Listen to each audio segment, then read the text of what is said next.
चलिए 16वीं गाथा पढ़नी है। जो भी बच्चा पढ़ना चाहता है वो अनम्यूट कर सकता है। तो आप लोग ज्यादा से ज्यादा अवसर लेने का प्रयास करें। कोशिश करें, आप सब लोग रेज हैंड करें और अनम्यूट करें। चार्या पाटनी जी का रेज हैंड है।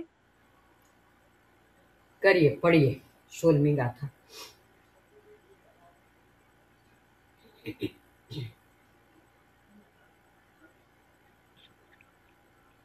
आवाज नहीं आ रही है आपकी।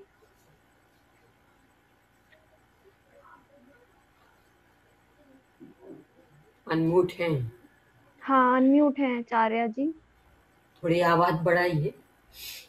नहीं, उनकी वहां से ही दिक्कत है। अब मेरी आवाज हाँ, अब आ रही है। अब शुरू अब से आ रही पढ़िए है। पुनः। मेरी आवाज हाँ, आवाज आई है, शुरू से पढ़िए। मेरी आवाज आ रही है। दंसन नान चरित दंसन नान चरित से इसको ऐसा करिए, देखो अपन पूरी गाथा दंसन पढ़ेंगे तो ये नान साथ फेल होंगे। चरित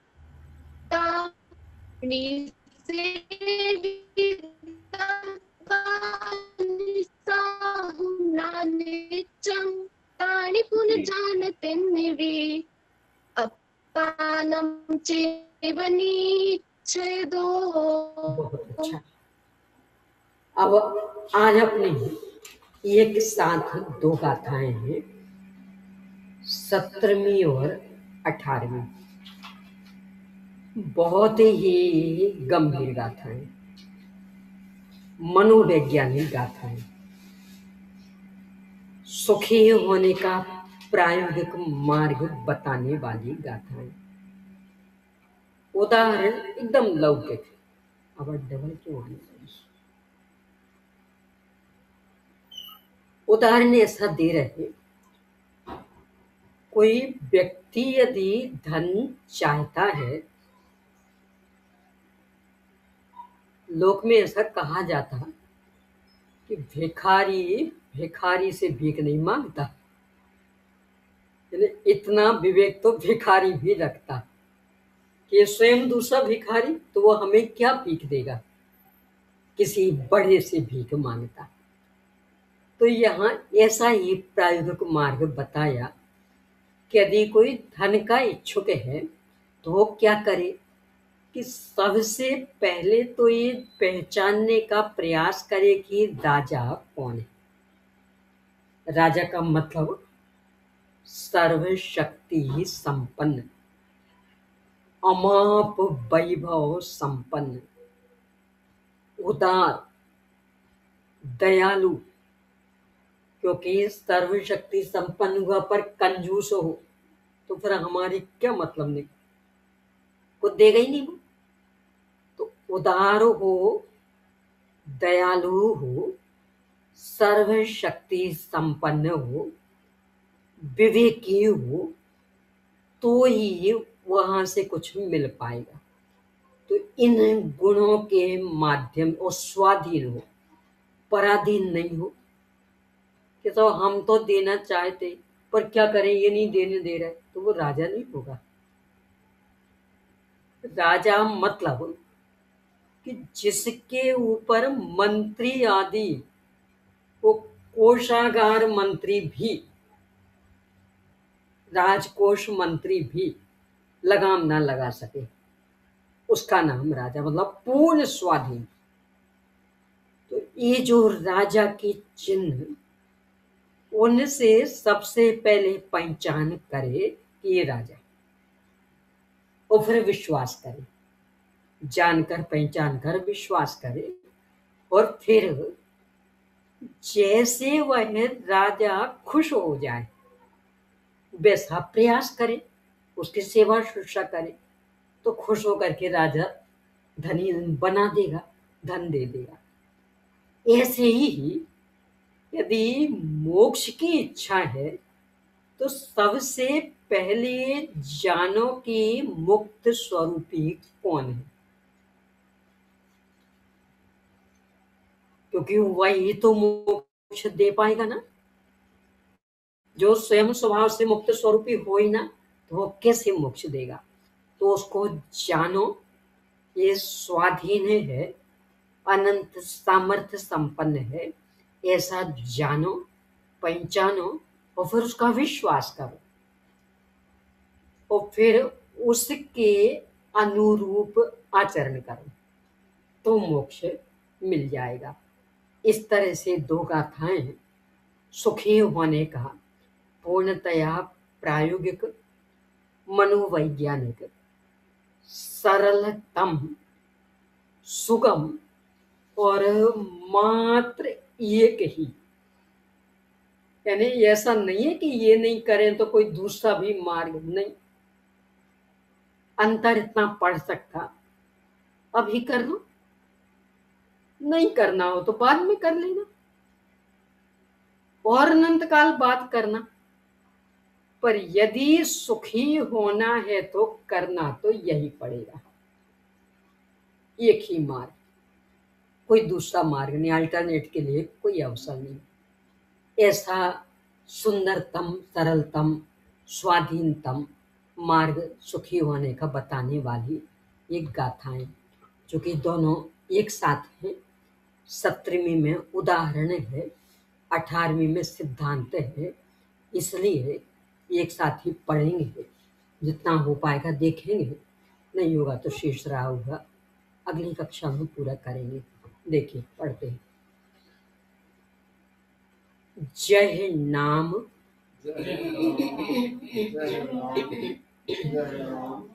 को भी पुरिसो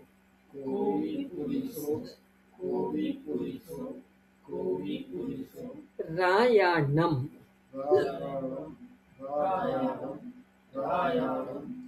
ये मात्राओं पे ध्यान देना है, कहाँ छोटी कहाँ बड़ी। जानी ऊन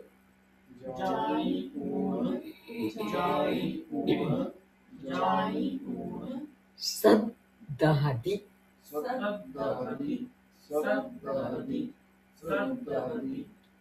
तो तम अनुचरदी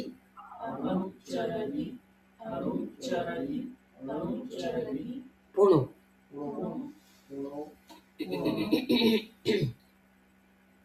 पुण्य नहीं कर देना, पुणो है पुणो। अथथियो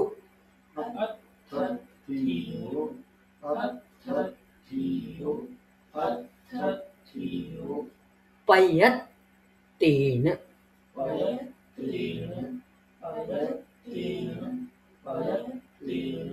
एवं ही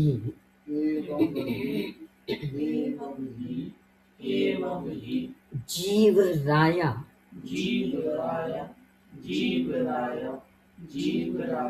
नादब्बो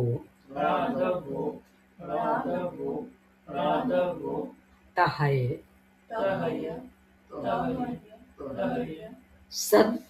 सदहेदव्वो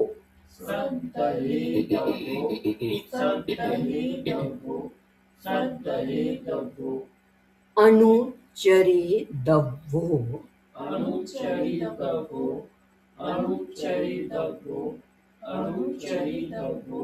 य पुणो।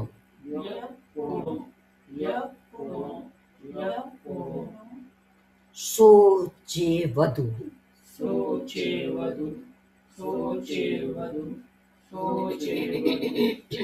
मोक्ष कामेन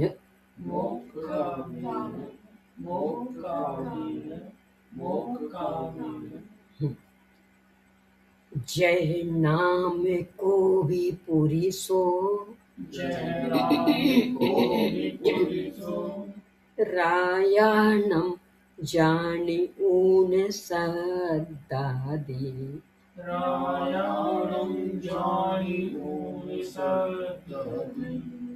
तो तम अनुचरति पुनः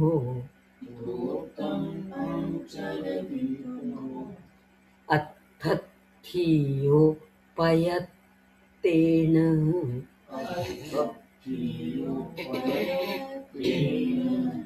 एवं हि जीवराया नादौ तह सदये दवो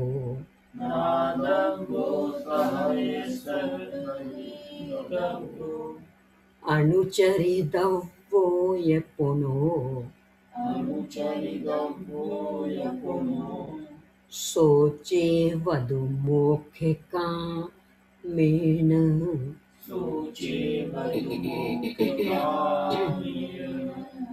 जय नाम को भी पुरिसो रायाणम जानी ऊन सदहदी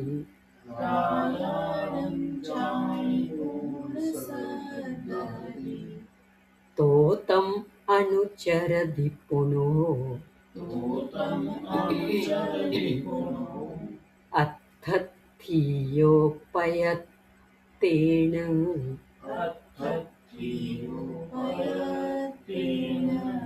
एवं हि जीवराया नादौ तह सदये दवो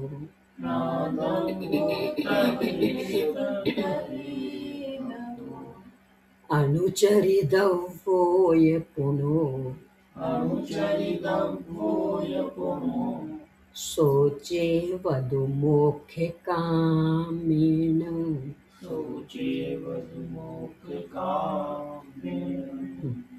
अब पूरी पढ़ूंगी मैं। जय नाम को भी पूरी सो रायाणम जानी ऊन सदहदी तो तम अनुचरति पुनो अत्थथियोपयत्तेन एवं हि जीवराया नादौ तह सदये दवो अनुचरिदव्वो ये पुनो सोचे वधु मोक्षकामेन। अर्थ देखिए। जय जैसे, नाम नाम को भी किसी भी, आपको चूंकि आप लोग स्कूल कॉलेज में भी पढ़ते हैं तो ध्यान दिया हो तो पहले इस तरह से उदाहरण चलते थे कहानियां में। किसी नगर का कोई ना किसी नाम का राजा, उसकी किसी नाम की रानी के एक बेटा था। यानी वे सर्वनाम में ही पूरी कहानी कर देंगे, संज्ञा शब्द का प्रयोग ही नहीं करेंगे। ये पहले की परंपरा थी। एक कादम्बरी आदि पढ़ेंगे तो उसमें यही चलेगा। आजकल वो परंपरा बदल गई, अब वो संज्ञाओं का प्रयोग करेंगे। यानी नगर का नाम भी बताएंगे, राजा का नाम भी बताएंगे, रानी का नाम भी बताएंगे, राजकुमारों का नाम भी बताएंगे। पर पहले ये परंपरा नहीं थी, क्योंकि ये भी लगभग 2000 वर्ष पहले लिखा हुआ, उस समय ये परंपरा नहीं थी, तो उसी परंपरा में ही लिखा। ये कोई भी यानी XYZ कोई भी पुरुष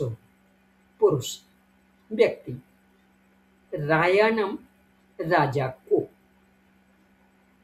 पुरुषों में है, पुरुष से ही मतलब नहीं, मतलब कोई भी व्यक्ति, यानी जो भी पैसा चाहता, धन चाहता वो, अब चाहे वो पुरुष हो, चाहे महिला हो, चाहे बच्चा हो, चाहे बूढ़ा हो, कोई भी हो, उससे कोई फर्क नहीं पड़ना।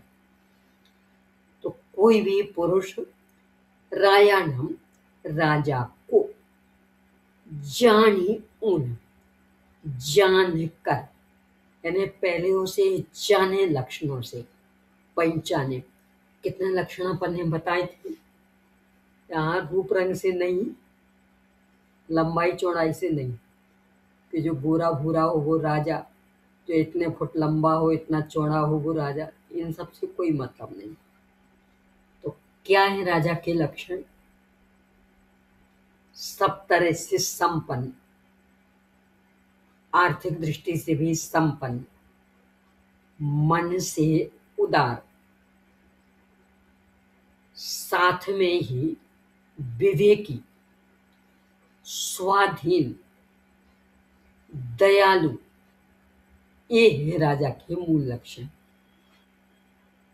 यानी सब तरह से संपन्न, राजते इति राजा, यानी बहुत सामर्थ्य संपन्न, अमाप वैभव संपन्न, पर कंजूस नहीं, क्योंकि कंजूस से क्या मिलेगा। यानी संपत्ति होने से कोई नहीं देता, दयालु भी होना चाहिए, उदार होना चाहिए, तो वहां से मिल सकता। और कंजूस होगा तो तब तो मिलने का प्रश्न नहीं। तो राजा को किन लक्षणों से पहचाने? रूप रंग आदि से नहीं, लंबाई चौड़ाई आदि से नहीं, तो किन लक्षणों से? सबसे पहला लक्षण कि इसका राजकोष कितना है, अमाप भंडार है कि नहीं। तो अमाप राजकोष संपन्न वह राजा, एक। दूसरा उदार, तीसरा दयालु, चौथा पूर्ण स्वाधीन, क्योंकि पराधीन होगा तो भी हमें कुछ नहीं मिल पाएगा। तो पूर्ण स्वाधीन, इन लक्षणों से जानियून भली भांति जानकर फिर श्रद्धादि श्रद्धान करता है। इससे आगे तो वही पुरुष, यानी जिसने भली भांति राजा को लक्षणों से जानकर पहचान कर उसका श्रद्धान किया, यहाँ ये ही राजा है, इसको यदि खुश करेंगे तो अवश्य हमें धन मिल जाएगा। तो वही व्यक्ति तम, उसी राजा के, यानी ऐसा नहीं कि जाना पहचाना और श्रद्धान तो किया किसी दूसरे व्यक्ति ने और सेवा शुश्रूषा करने लगा कोई दूसरा, ऐसा नहीं। और जाना पहचाना श्रद्धान तो किया किसी दूसरे राजा की और सेवा करने लगे किसी अन्य की, ऐसा नहीं। वही व्यक्ति जिसने राजा को जानकर पहचान का श्रद्धान किया, और उसी राजा की, कि जिसकी राजा रूप से जानकारी की, पहचान की, श्रद्धान किया हम उसी राजा की। तो वही व्यक्ति तम, उसी राजा की अनुचरदी, सेवा करता है, उसके अनुकूल प्रवृत्ति करता है, यानी राजा खुश हो जाए, राजा का उपयोग हमारी ओर आकर्षित हो जाए, इस तरह का कार्य करता। पुनः फिर मतलब पहले जाना पहचाना श्रद्धान किया, इसके बाद कौन? अथत्यो, यदि धन का इच्छुक है तो, और धन ही नहीं चाहिए हो तो वो राजा की सेवा क्यों करेगा? तो सबसे पहली बात अथत्यो, कि धन का इच्छुक हो, यानी उद्देश्य, कि निरुद्देश्य तो कोई किसी की सेवा करता नहीं। तो पहले ये बताओ आपको धन चाहिए कि नहीं चाहिए? यदि चाहिए तो ये काम करो, वो नहीं चाहिए तो कोई मतलब ही नहीं। तो अथत्यो, अर्थ का अर्थी, यानी धन का इच्छुक। और कैसे? अरे सो अपने आप बैठे बैठे पहचान हो जाएगी कि ना, प्रयत्न, प्रयत्न पूर्वक, यानी जिन जिन के संदर्भ में लगता कि ये राजा हो सकते, ये राजा हो सकते, तो उनके आसपास जाए और लक्षण देखे पूरी बुद्धि का उपयोग करे या वहां से पूछताछ भी करे, तो प्रयत्न पूर्वक जाने कि ये राजा, जान लिया तो श्रद्धान करे कि हाँ ये ही राजा है। क्यों? क्योंकि राजा के सारे लक्षण इसमें मिल रहे। और फिर इसके बाद में वह जैसे हम पर खुश हो जाए, हमारी ओर उसका उपयोग जैसे आकर्षित हो जाए, उस तरह से अनुचरण करे, उसकी सेवा शुश्रूषा करे, तो नियम से धन की प्राप्ति होगी। तो उदाहरण में 3 बातें अति महत्वपूर्ण। पहली बात, अपना उद्देश्य। यदि आपको धन चाहिए ही नहीं हो तो आगे के लिए कुछ सवाल ही नहीं। तो पहले उद्देश्य निर्धारित करो कि क्या चाहिए। दूसरे, कि यदि उद्देश्य का निर्धारण कर लिया कि हमें धन चाहिए, तो आलसी नहीं, अब प्रयत्न करो बुद्धिपूर्वक। और प्रयत्न किस दिशा में? जो गरीब है उसके पास नहीं पहुंच जाना कि वहां से क्या मिलेगा। कि धन चाहिए तो जो धन में सर्वोत्कृष्ट है और राजा है, राजा के वो विशेषण याद रखना, यानी अमाप राजकोष संपन्न, अमाप वैभव संपन्न, इसके साथ साथ ही स्वाधीन, स्वतंत्र, यानी अन्य किसी के गुलाम में नहीं हो वो। यदि अन्य का गुलाम होगा तो उनके बहकावे में आकर के देखा नहीं, तो पूर्ण स्वाधीन हो, यानी कोई भी मंत्री उसके विरोध में खड़ा नहीं हो पाए। देना मतलब देना, कोई नहीं रोक टोक सकता। तो इतना स्वाधीन हो, स्वतंत्र हो और उदार हो और दयालु हो, क्योंकि कंजूस के बस की बात नहीं है। तो उदार हो, बहुत दयालु हो, हम पर दया आ जाए कि बेचारा इतनी इतनी सेवा शुश्रूषा कर रहा, चलो दे दो। तो इन लक्षणों से पहचानना। 4 लक्षण हो गए। पहला, अमाप वैभव संपन्न। ये 4 इसलिए याद रखना कि आगे सिद्धांत पे भी घटित करना है, हाँ, इसलिए। तो पहला, अमाप वैभव संपन्न। दूसरा, पूर्ण स्वतंत्र स्वाधीन, यानी उसको टोकने वाला कोई नहीं हो।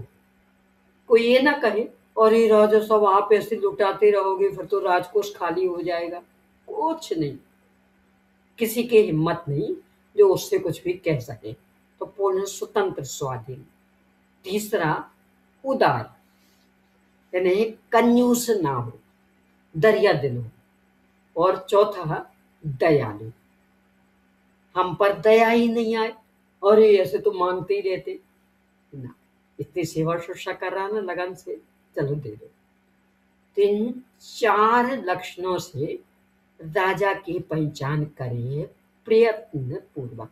अब सीधा अर्थ देख लें कि जो व्यक्ति धन का इच्छुक है वह प्रयत्न पूर्वक राजा को जानकर सबसे पहले उसका श्रद्धान करता है और फिर उसकी सेवा करता, अनुचरण करता।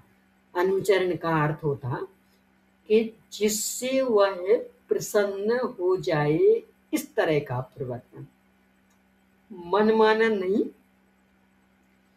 यानी राजा साहब को तो आ रही है नींद और हम उनको खुश करना चाह रहे हैं, तो अपनी बांसुरी लेके बैठ जाए,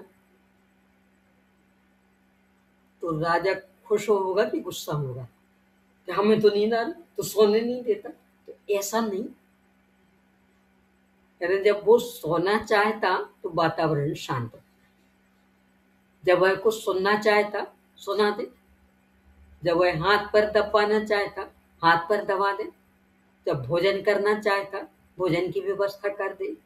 यानी वह खुश कैसे हो, उसको सब ओर से अनुकूलताएं कैसे मिले, इस तरह का प्रवर्तन करना, इसका नाम होता अनुचरण, यानी सेवा शुश्रूषा।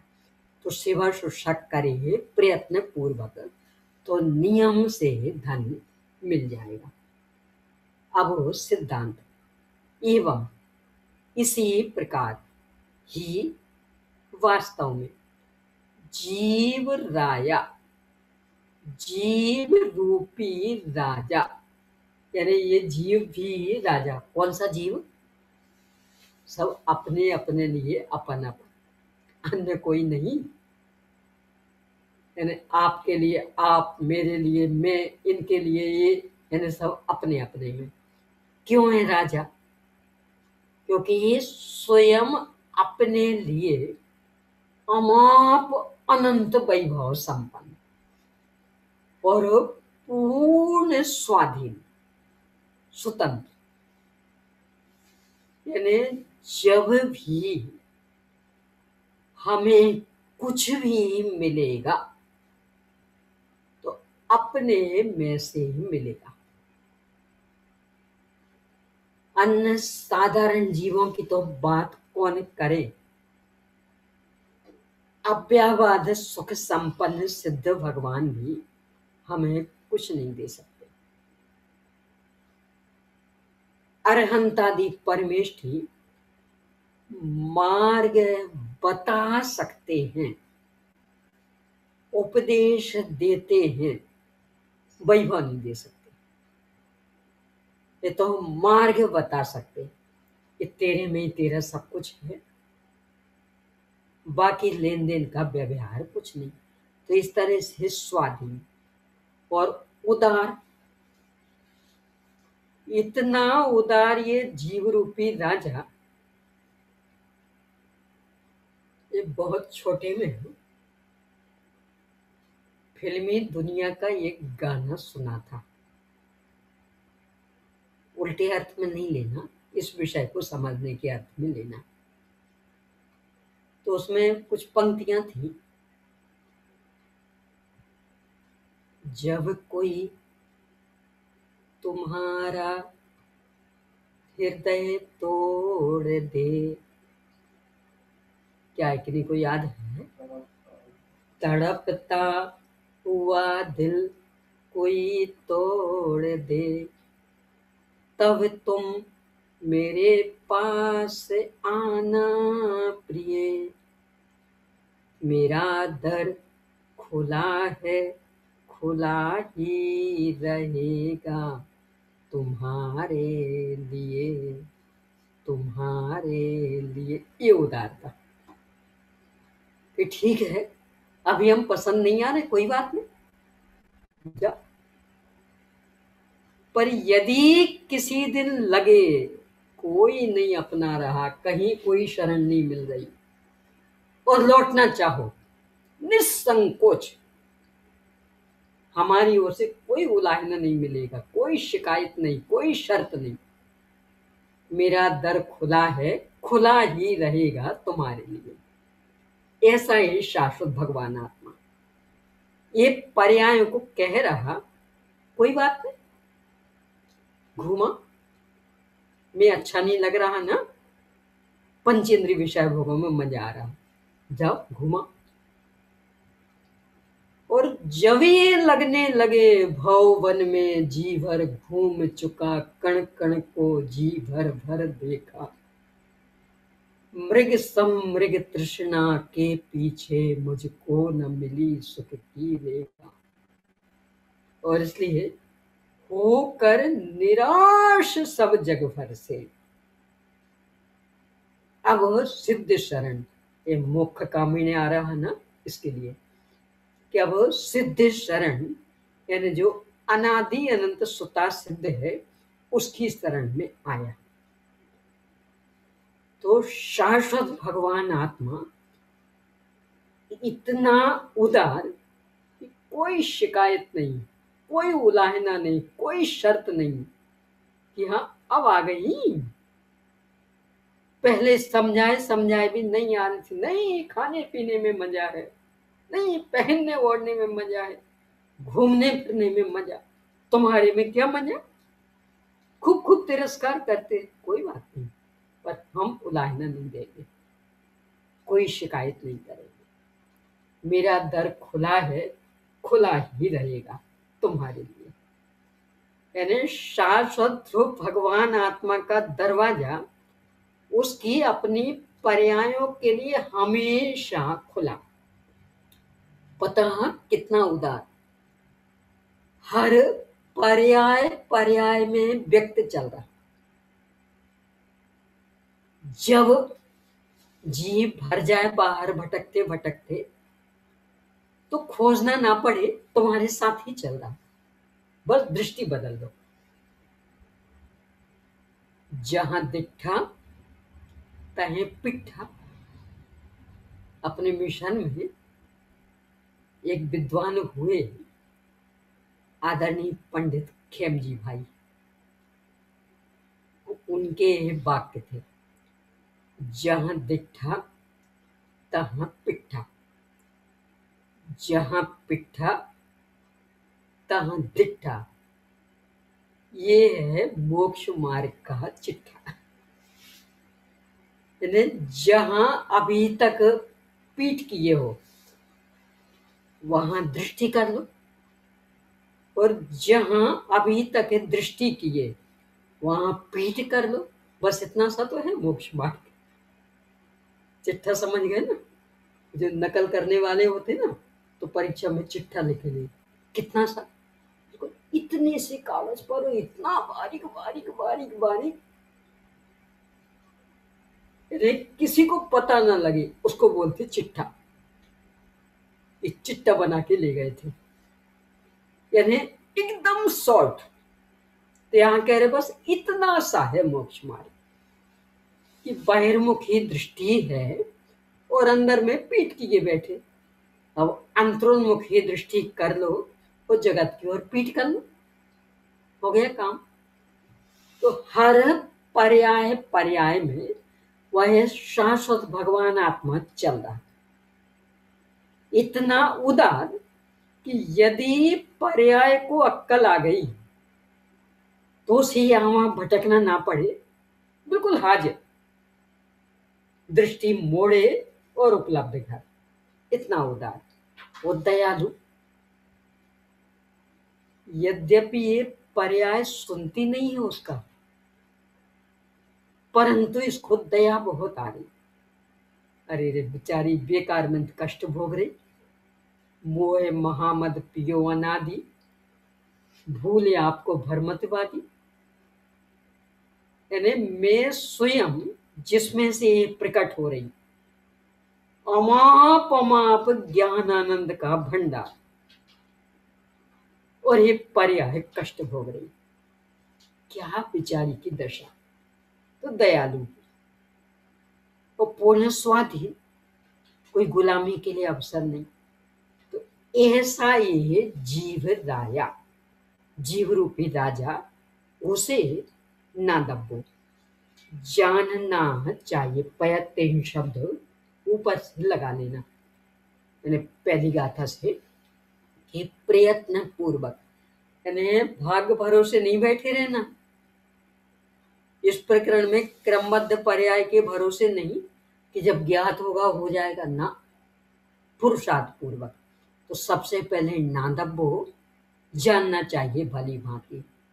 तह उसी प्रकार यह और सद्दहे दब्बो, श्रद्धान करना चाहिए कि वास्तव में ये जीव राजा, यानी अनंत अनंत वैभव संपन्न, स्वाधीन स्वतंत्र, पूर्ण उदार, दयालु, और फिर अनुचरी दब्बो, अनुचरण करना चाहिए, उसकी सेवा शुश्रूषा करना चाहिए, उसके अनुकूल प्रवृत्ति करना चाहिए। या और पुनः फिर, यानी पहले जानना, फिर श्रद्धान करना, और फिर आचरण करना।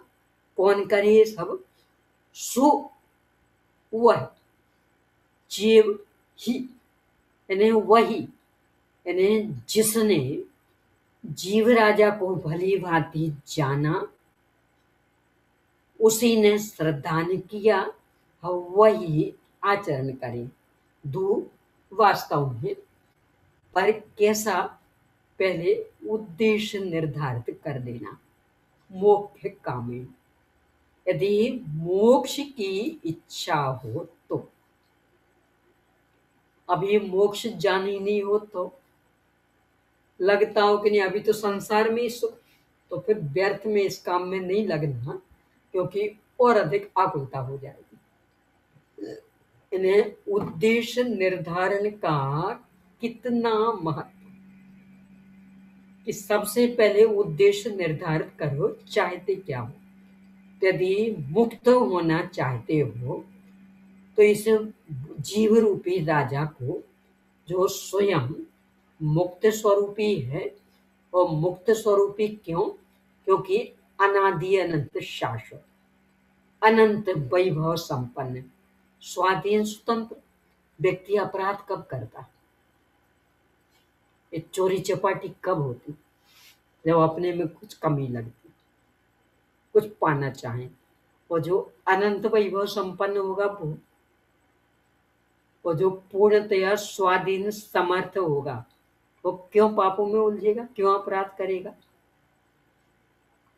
इसलिए सुता सिद्ध है, यानी इसके ऊपर कोई बंधन नहीं, अनादि अनंत ही निरपराध होने के कारण द्रव्य कर्म, भाव कर्म, नो कर्म के बंधन से पूर्णतया मुक्त, सुता सिद्ध, शिव स्वरूप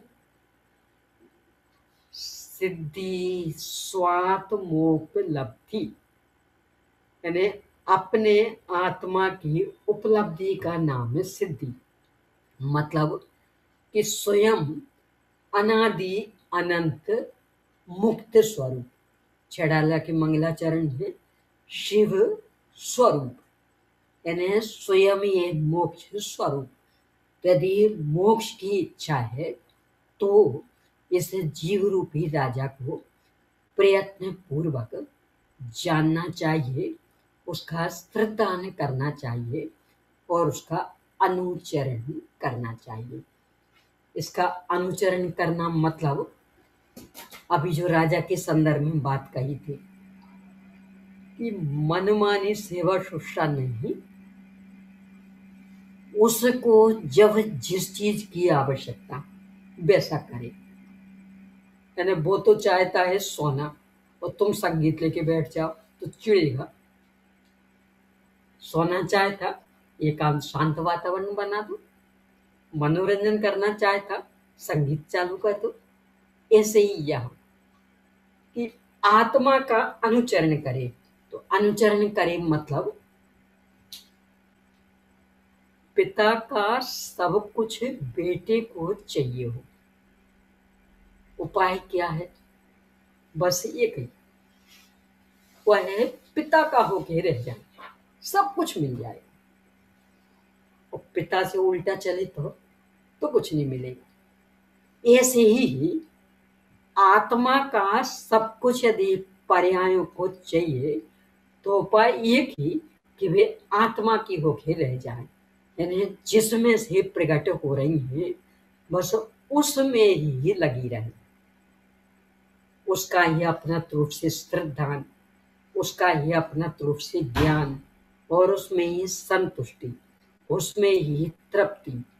तो जो भी है आत्मा में सब कुछ पर्याय में प्रकट हो जाएगा। इसका नाम अनुचरण। तो ये ऐसा करें यदि मोक्ष की इच्छा है तो। एक बार पूरा अर्थ देख लेते हैं और पढ़ने का काम अपन अगली कक्षा में करेंगे।